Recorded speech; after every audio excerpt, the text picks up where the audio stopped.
Something ancient shifted in the silence that followed the announcement. Pope Francis has fallen. Not merely a political transition, not just the passing of a man cloaked in white robes and centuries of tradition, but the echo of an ancient script unfolding beneath the skin of reality. For those with eyes to see, it was never about the man alone. His role was not only of spiritual guidance, but of symbolic occupancy, inhabiting the archetype of the eighth king, the veiled figure spoken of in cryptic fragments across Revelation and whispered through the corridors of prophetic timelines. What falls is not simply a body, not merely an institution, but a veil. The veil between what we've been taught and what we were always meant to remember.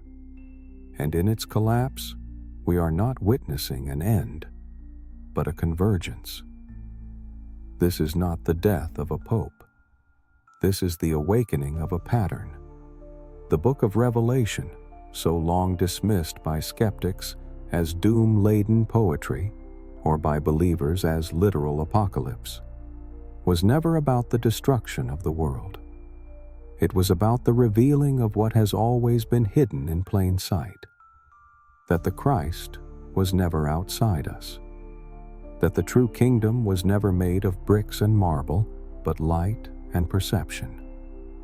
This moment in history is a cosmic bell ringing through the illusion of linear time. It marks not only a geopolitical shift, but a metaphysical one, where timelines braid together like strands of DNA, and something dormant in humanity stirs. The prophecy of the eighth king, misunderstood by many, speaks of a cycle completed, a throne vacated, and the return of something far more intimate than we expected.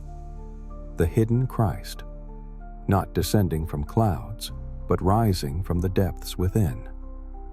Imagine history as a dream layered in symbols. The Vatican was its grand cathedral, but not the only temple. Every human being is a sanctuary, every soul a sacred scroll. For centuries, we've turned our eyes upward, searching for divinity in the sky, the stars, the heavens above. But now, with this papal ending, the gaze must shift. Not up, in. Within you, the blueprint stirs, the geometry of remembrance, the spiral of return. This death does not usher in chaos, but revelation. The papacy, as it has existed, has often obscured more than it has illuminated, hiding spiritual fire beneath robes of dogma and golden ceilings. Now, in this silent vacancy, a mirror is held before us. And what we are being asked is no small question. Will you now recognize the Christ in yourself? This is not a religious claim. It is a metaphysical invitation. Christ, as the mystics knew, is a title, a frequency, a luminous code embedded into the essence of being. The passing of the eighth king is the final breath of a system that once claimed to own that light. But no longer. The age of intermediaries is crumbling. The torch is being returned, not to another man, not to a new leader, but to the collective heart of humanity. There is a hush before revelation. The world, unaware, will keep turning. But for those attuned to the subtler rhythm, the death of Pope Francis rings with the sound of prophecy made manifest. The message is not encoded in Scripture alone, but in synchronicity, dreams, inner awakenings, and a subtle shift in the light of the world itself. The dream is ending. The sleeper is stirring. And now, you are faced with a choice. Retreat into the story of old symbols or step into the deeper truth they once pointed toward. The hidden Christ does not belong to any one religion. The Christ is the encoded divine within, the luminous self buried beneath masks of flesh and mind. The final Pope's fall marks a signal, a gateway, a cosmic punctuation. This is not just the end of a papacy. It is the return of the inner kingdom.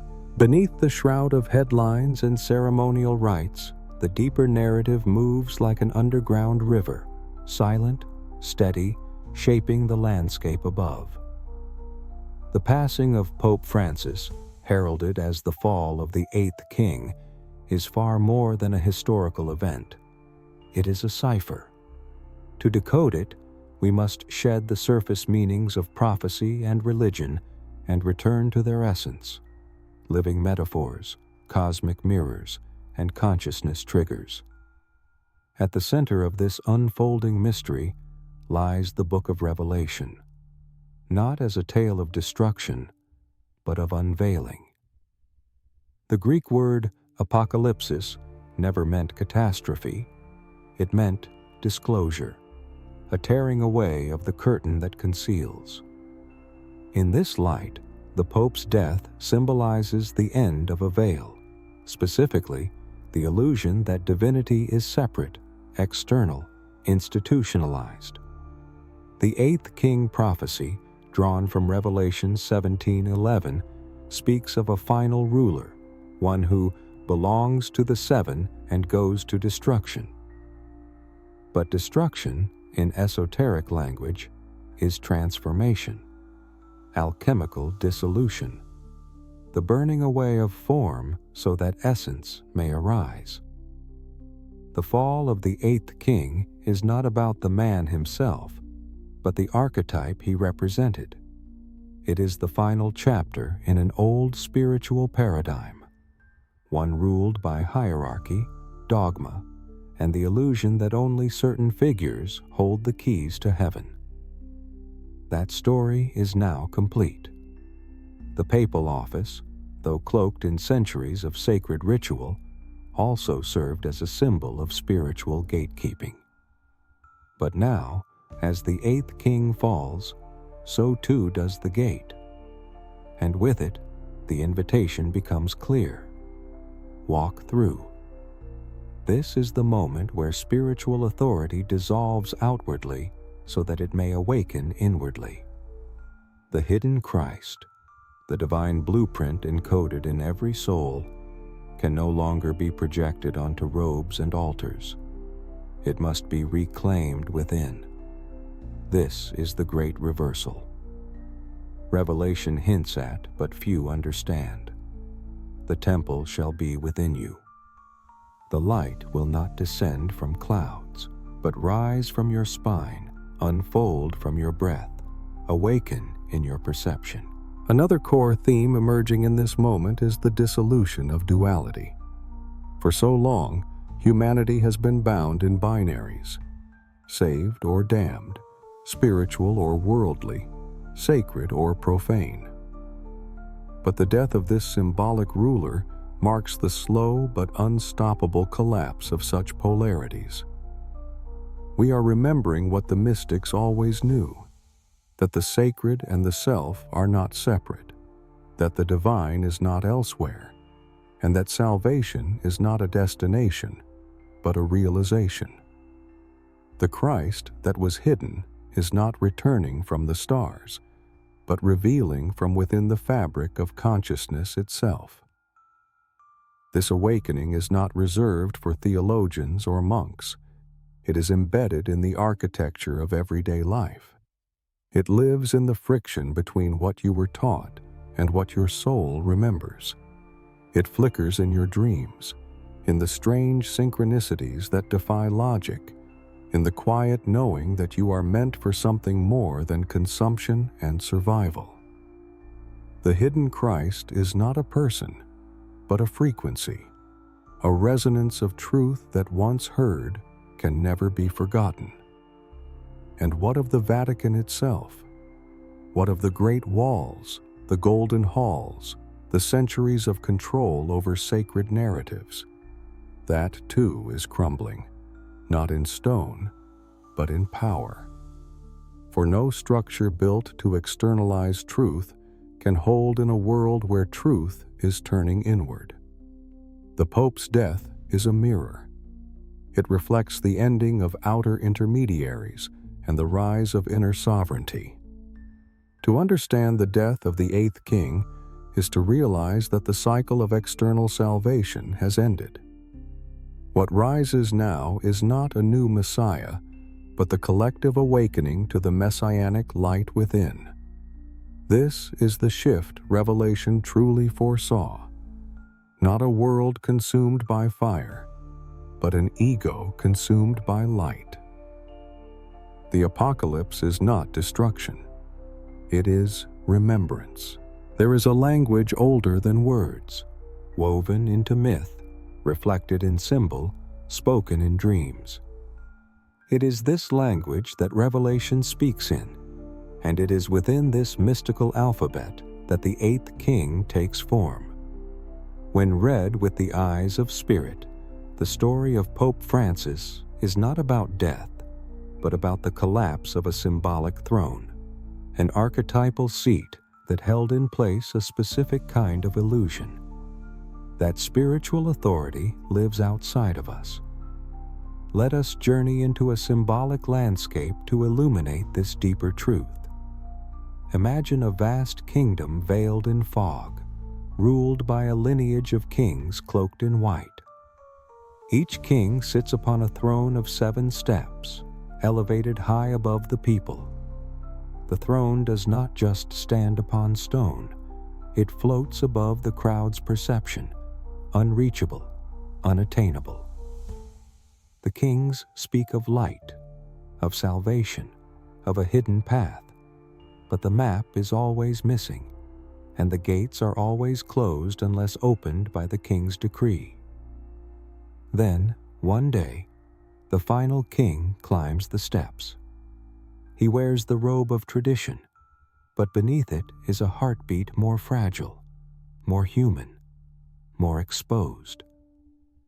He does not raise his voice. He simply sits, and in his silence, a strange tremor moves through the kingdom. Not an earthquake, but a thinning, a pulling back of the veil. For he knows, perhaps more than those before him, that the throne is hollow, the power borrowed, the light externalized. And then he falls, not from scandal, not from war, but from time. The eighth and final king passes away, and in that moment, the fog that once veiled the kingdom begins to burn away in thin, rising spirals. The people look to the throne, but it remains empty. And in its emptiness, a new vision begins to dawn. They do not see a successor, they see themselves. The throne was never meant to be occupied by one. It was a placeholder, a mirror, a test. And now, with the eighth king's fall, the illusion cracks. The divine was never in the throne. It was in the crowd, in the breath, in the gaze of those finally ready to see. This allegory mirrors the reality now unfolding. Pope Francis, as the eighth king in this prophetic sequence, held a space, an energetic culmination of a long cycle. His death releases that pattern. The prophecy did not end with fire from the sky, but with a question whispered into the fabric of time. Where, now, do you look for the light? In Gnostic texts, long buried by orthodoxy, there is a parable of a child born in a palace, but stolen away into the realm of forgetfulness. The child grows up in exile, unaware of their royal nature, wearing the garb of beggars, repeating the songs of servants. But then a message arrives, not written in ink, but woven into the wind, into the stars, into sudden moments of clarity. It says, "Remember who you are." This is the Christ story, not as history, but as inner journey. Not one man saving the many, but the many awakening to the one within themselves. The fall of the final king is the arrival of that message.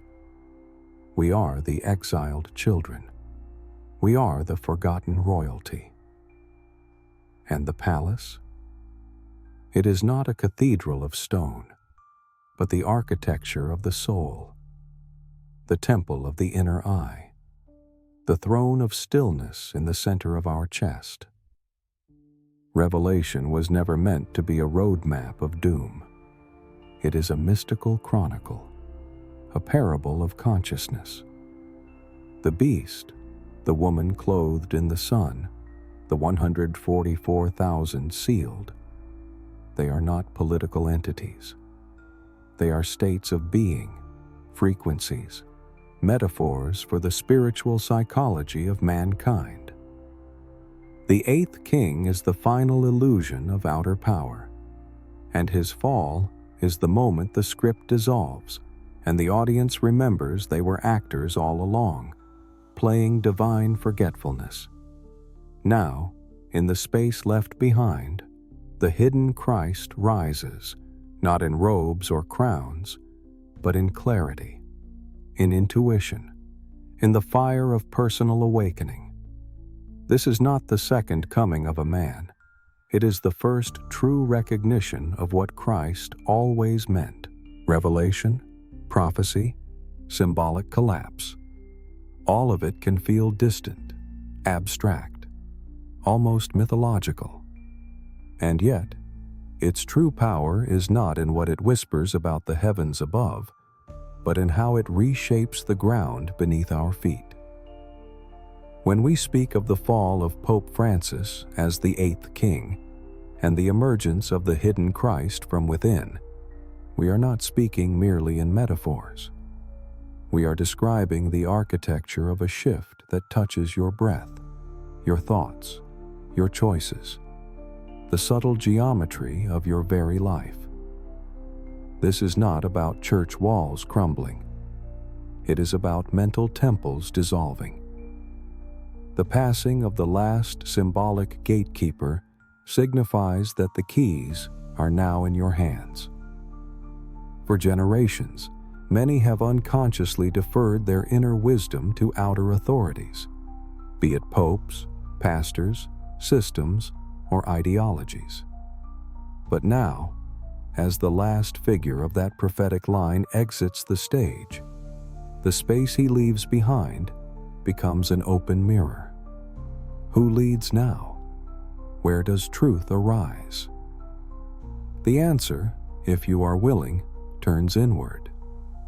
In practical terms, this awakening begins quietly. It is not marked by lightning bolts or visions, though those too may come, but by a subtle shift in perception. You may begin to notice a dissonance between what you've been told to believe and what your intuition affirms as real. You may feel, without knowing why, that the answers you once sought in ancient texts or public figures now echo within you. You may sense that prayer is no longer a request to something out there, but a tuning fork to the divine resonance already alive in your chest. And so, the first integration is this: personal sovereignty. You begin to recognize that no intermediary stands between you and the infinite, that the cathedral is your consciousness, that stillness is a sanctuary, that the same light once worshipped in stained glass now pulses in your nervous system, awaiting activation. To honor the fall of the outer pope is to rise as the priest of your own inner temple. But awakening is not merely self-discovery, it is responsibility. As the illusion of outer authority fades, the burden of discernment shifts to you. Without a figure to dictate what is true or holy, you must begin to refine your inner compass. You must listen deeply, not only to the words of others, but to the spaces between their meanings. You must develop spiritual integrity, not as a performance, but as a silent agreement between your soul and the cosmos. Another practical layer of this transition is in how you relate to systems. The Vatican, for all its rituals, is also a structure of power. And that structure, like others in the world, governments, media, institutions, often relies on dependency. It tells you what to believe. It defines good and evil. It becomes the voice of God in human form. But when that voice falls silent, as it has now in the death of Pope Francis, you are invited to ask, what systems within me still hold me captive? Are there dogmas in my thinking? Are there rituals in my relationships? Are there unspoken beliefs I inherited, not from truth, but from fear? To walk the path of the hidden Christ is to become a mystic in modern skin. It is to strip away the costume of conformity and stand naked in the presence of the real. And from that nakedness, to begin weaving a new way of being. One built not on borrowed belief, but on direct experience. Not on inherited fear, but on embodied knowing. You may find this reflected in the simplest choices: how you eat, how you breathe, how you speak to a stranger. You may notice the king within, the false ruler of ego or pride, begin to loosen its grip. You may begin to feel, for the first time, the still presence behind all things, the silent Christ energy not as doctrine, but as atmosphere, as home. And this is where revelation becomes not an end, but a beginning. A new kind of civilization is built not by governments, but by awakened hearts, not by revolutions of force, but by revolutions of perception. The kingdom comes not through conquest, but through consciousness. And each awakened soul becomes a living verse of a gospel that was never written on pages, but on pulses of light. So we arrive at the threshold, the veil parted, the throne empty, the final king gone. But the story is not over. In truth, it has only just begun. What we have witnessed is not the fall of a man alone, but the collapse of an era. The eighth king has fulfilled his role. His departure marks the end of a great cycle, a cycle where humanity looked outward for salvation, for authority, for the divine. Now, something ancient awakens from within, something long buried beneath centuries of hierarchy, doctrine, and doubt. Now, the hidden Christ will emerge, not from a pulpit or a temple, but from within you. There is a great silence that follows every unveiling, a moment of breath before the next word is spoken. Humanity now stands in that breath. The echo of the prophecy has rippled through time, and in its final fulfillment, it does not thunder with destruction. It hums with awakening. The kingdom of heaven is no longer a distant land or an eschatological promise.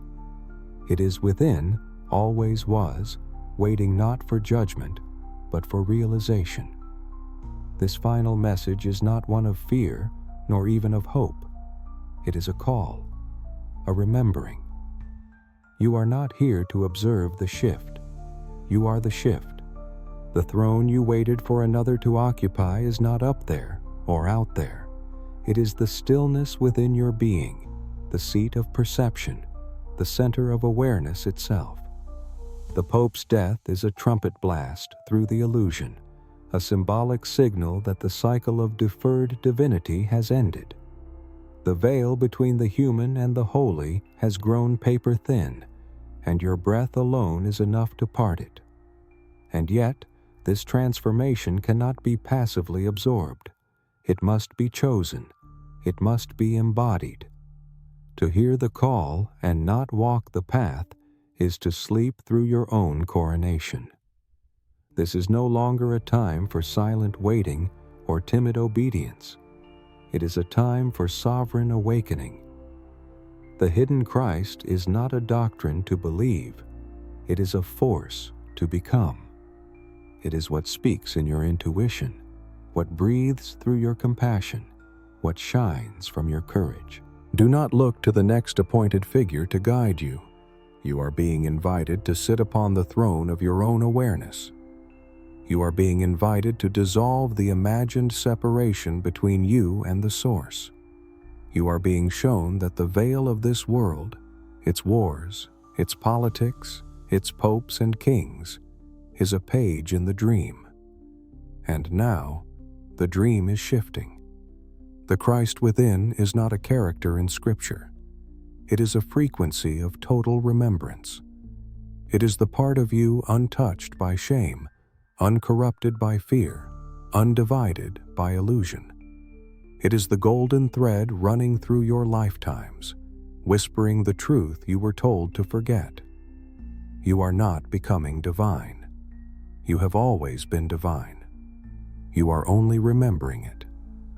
And so what now? What do you do in a world still drunk on division, still tethered to systems that fear this light? You become it.